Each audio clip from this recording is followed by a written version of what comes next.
When we're looking for first impressions in an anime, there are generally 3 things we seek. Horny, and NTR.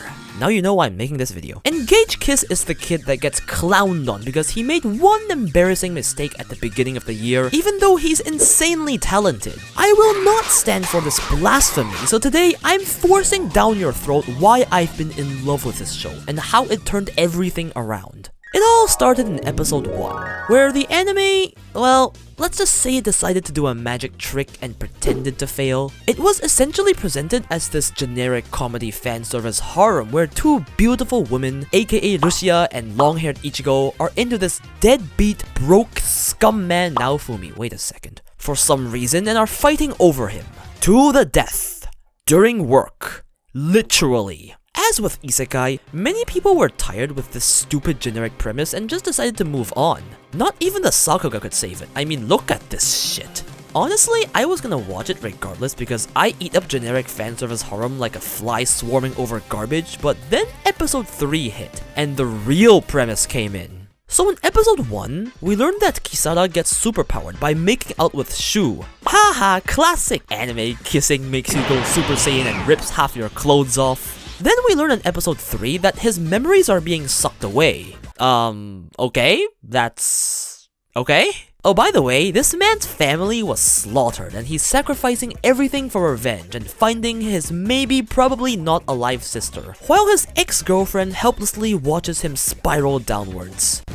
Emotional, damn it! So yes, the reason why episode 3 managed to flip everything backwards is how it went from generic harem love triangle to, oh, this is fucked up on so many emotional levels. I want to talk about the absolute mental state of all these characters, so let's go through them one by one, yeah? Imagine this situation. You have a loving relationship with a beautiful girlfriend. Okay, wait, no, that's too high of a hurdle. Okay. So you're living a happy life, except your family gets slaughtered by demons in front of your face, and there's a slim chance your sister is still alive. Is that too high of a hurdle? You've signed a contract that gives you Alzheimer's through waifu power in order to avenge your family and grasp at that slim chance of finding your sister alive. Through the process of losing memories, you're actively ruining your relationships at the cost of yourself, yet knowing this, you don't care. Because this is all you have left in life. This is the only purpose you're living for. This is the only reason you're alive. So if you can relate to that backstory, I don't think you can, but if you can, then surely you can see how just sad this is. Shu is an extremely lost and tragic main character hidden behind 10 different layers of clown mask on the exterior. I remember in episode 1 how everyone was trashing him for being another scumbag MC, and honestly, I kind of agreed back then. He was literally Walmart Naofumi with slightly less morals. But after knowing his entire backstory, I must say, I've come to appreciate his character. Shu is by no means a good person. He isn't Tanjiro or Deku. I doubt he gives a shit about the world. By all measurable metrics, he is a scumbag. He uses his charming clown exterior to communicate. He lures and deceives women to his own advantage. He is the absolute reason his relationship with Ayano failed. Yet, let me ask you, if you were in his shoes, would you not do the same? Would you not deceive and lie? Would you not manipulate people if you could save someone you deeply care for? If it were to achieve the only thing you have left in life? I really like this morally grey dynamic put out, where the MC is by no means a good person, but isn't exactly an ass for no reason, and his motives make absolute sense given what he's gone through. I haven't even mentioned that when the demon slaughtered his family and a bunch of other people, the government made it out to be his father's doing to the public with false accusations. Can you really blame Shu for all he's done? He's just a broken person. I don't know if I'm just turning old, but all these goddamn pure-hearted heroes saving the day just gets dumb to me. Like, you know when a JRPG gives you this really fucking cool premise and Mr. Nice Guy MC here just goes, "Hey guys, killing is bad, so don't kill anyone. Just knock them out." Like, bitch, what the fuck? Knock my ass, you're at war! Shu's started out being another scumbag harem protagonist, but quickly turned into a morally grey MC who's willing to do anything for his goal. And I think this kind of premise really boosts the potential of the entire anime. If you thought the emotional damage is ending, then you haven't been to enough mental wards, because we're just getting started. Kisara is what I call a tragic yandere done right. And no, it's not because I'm a Lucia simp, okay? I swear. Kisara is the demon, deeply in love with Shu, and the one sucking up his memories for thigh power. The problem? When she sucks up the memories, she can see the memories. In other words, she can see all the things Shu and Ayano did when they were dating. She can see how much Shu loved Ayano. And worst of all, she knows that she's essentially the one fucking up Shu and Ayano's relationship by taking his memories. Hell, her very existence is what's fueling Shu, giving him that slither of hope, turning him into what he is now. And any decent person would feel guilt for that. To add on another layer of eternal pain and suffering, Kisara literally knows that Shu is only using her for his own motives and doesn't actually love her that way. But she's so in love with him that she's fine with this facade. She's fine with being deceived if it's for him.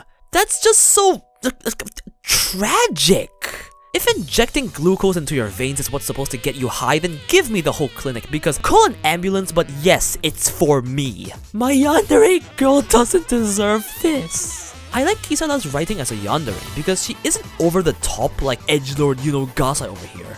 She just loves him a bit too much, to an unhealthy degree, but she won't genocide the world for him, yet. It's like when you eat fried rice for a meal. It's not good for you, but there are worse things, so you continue to eat fried rice until you realize you've gained like 20 kilograms and blame the weather for being too hot and not letting you exercise. And guys, I'm not in this picture. I don't know what they plan to do with Kisara in future episodes, but she seems very relevant to the massacre of Shu's family, so I hope they tie her entire character arc neatly, because goddamn are her feelings probably just as much of a mess as Shu.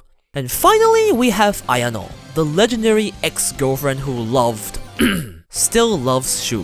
Ayano is the ex-girlfriend you weebs, including myself, wish you had, because she's not an ex that goes on about how you're watching too many Chinese cartoons and should be spending more time with her. That's right, she is the Chinese cartoon. Shu and Ayano's breakup was something inevitable given Shu's mental state and memory loss, but the entire situation is just a feels bad man for Ayano. Look at it from her perspective. She's hurt that Shu simply doesn't remember so many of their precious memories, and yeah, I think anyone would be hurt by that. Have you seen Dementia? That shit sounds like a fucking nightmare. You don't even get to make out with a demon wife, what's the point? Adding on to this, Ayano also hates how Shu seems so, I guess, insincere would be the right word. He's always apologizing, he's always pretending to be a clown, hiding behind the charisma, and she hates it. But he does this because he just has to apologize for forgetting, and she knows why he's forgetting and understands it's not completely his fault. Just fuck, it's more complicated than a girl's high school drama. Ayano understands Shu's motives, so it's hard to fully blame him, but then all she can do is watch him slowly turn into an empty husk, longing revenge, and she's still hurt by the things he's done and forgotten, but then who does she blame? Kisara?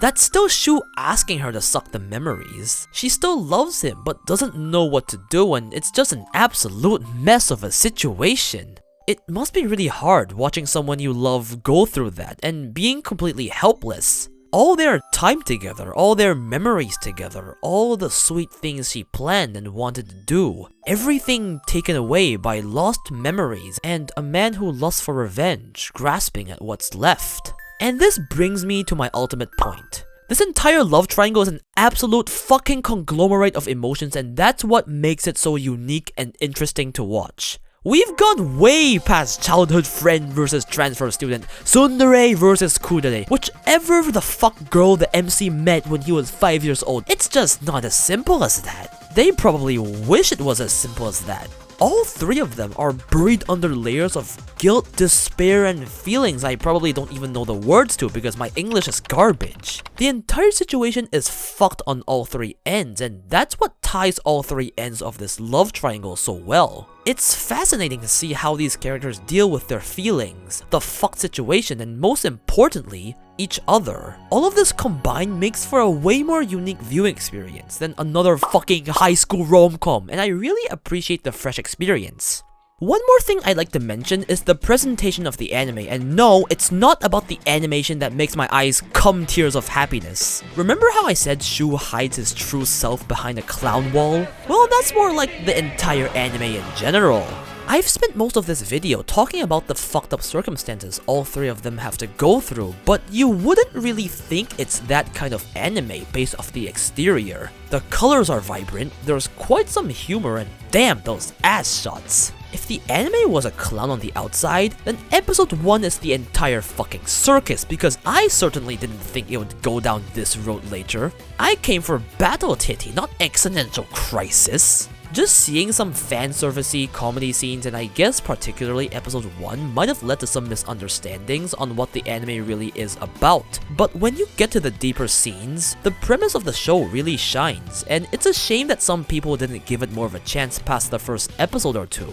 I think Engage Kiss has done more than enough to prove the initial general reaction wrong, that it's not as shallow as it first seemed and has a genuinely capturing plot and especially characters, so I hope more people can give it another go. On a final and less serious note, god damn can you tell an ero-gay writer was involved. I usually like fanservice in anime. I love fanservice in Engage Kiss. They not only managed to make every single fanservice scene hot as fuck, but also I imagine the business meeting went something like, alright, so what kind of fanservice do we want? Panty shots? Bouncy tits? What tags are we going for? Yes! The madmen incorporated every tag imaginable. They went to the buffet and got one of everything. Let's see, we've got yandere, sportswear, non-tentacles, blindfold, drugs, and of course, everyone's favorite, NTR. It's also incorporated in the absolutely most creative ways ever. Like, this man literally put neurotoxins on his dick to poison his enemy. He is a man of steel dick will. What the fuck? This is peak hentai. Why isn't my hentai this creative? And speaking of hentai, I'm just saying, why can't hentai be this beautifully animated? Look at these kissing physics. That's good. Like, not good, like, good. What a perfect mix of plot and plot this anime is. The best part? The plot is related to the plot. I love plot.